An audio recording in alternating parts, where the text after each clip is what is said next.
know what you're thinking. It's one of two things. Either A, you completely agree with me, or B, you think I'm insane. So let's run it back and let's get all the ideas covered. So I grew up in a Kuntao karate background that had katas. We had set forms from white belt to black belt, and we executed it, whether it's for promotion, for a tournament, or for actual lessons. Now, the thing is that personally now I don't teach patterns. I've actually erased them all from the curriculum, but with good reason. Now, for most people and for most traditional martial arts, when you have katas, what it is it's a set pattern of movements done in theory. And so the problem that I find that a lot of schools stress the kata part so much is that they forget to teach students the application and the ability to adapt to the scenario.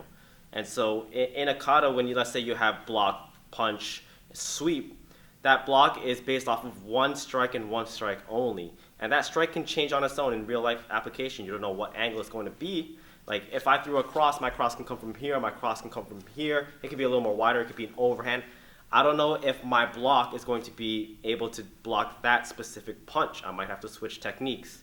And which also brings to the other problem of kata is that when you practice a kata so many times, it becomes muscle memory, right? But then you become cemented and glued into it where you can't change, you can't evolve, right? You can't adapt to the scenario.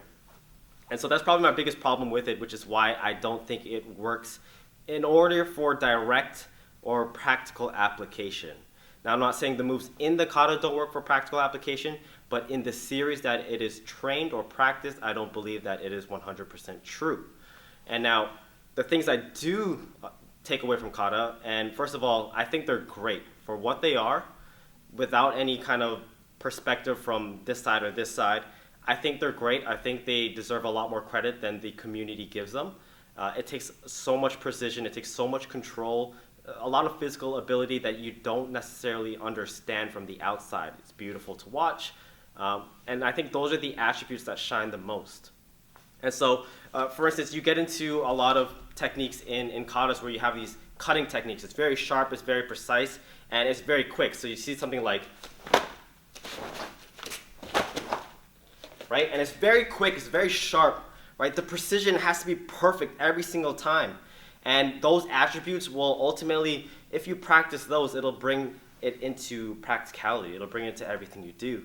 Kata not only helps students understand the flow of offensive moves being strung together, but it also helps everyone understand all the small details that separate my technique from just an ordinary punch or an ordinary kick.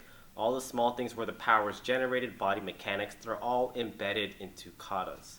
So when I'm doing things and I'm teaching my students things like an outside block, rather than just kind of swinging my hand out there, we slowly progress into where we're starting to teach how to implement the core, implement the hips, have that cutting motion. And so when we go into the block, it's not just the position itself. And like, there it is. It's the actual essence of where this block is coming from. So as opposed to just this, we start training it as nice and strong. And I think that is the biggest thing I took away from katas, and I would like to continue teaching that to my students because it is very important to have that appreciation of technique, the appreciation to the fine little details in martial arts. Because again, everyone can punch and kick, but the detail and the effort, the practice that goes behind a true martial artist versus someone who just wants to fight is like night and day.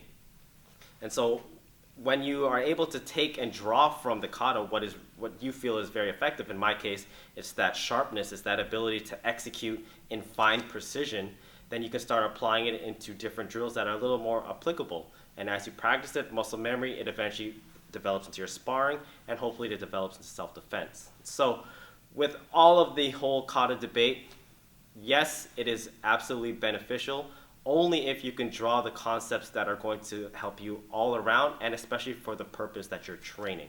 No, I do not believe that is directly applicable to self-defense because there are just way too many variables out there that can make the kata go entirely wrong. If you guys like the video, make sure you give this a thumbs up. Make sure you hit that subscribe button if you haven't already. And until next time, catch you guys then.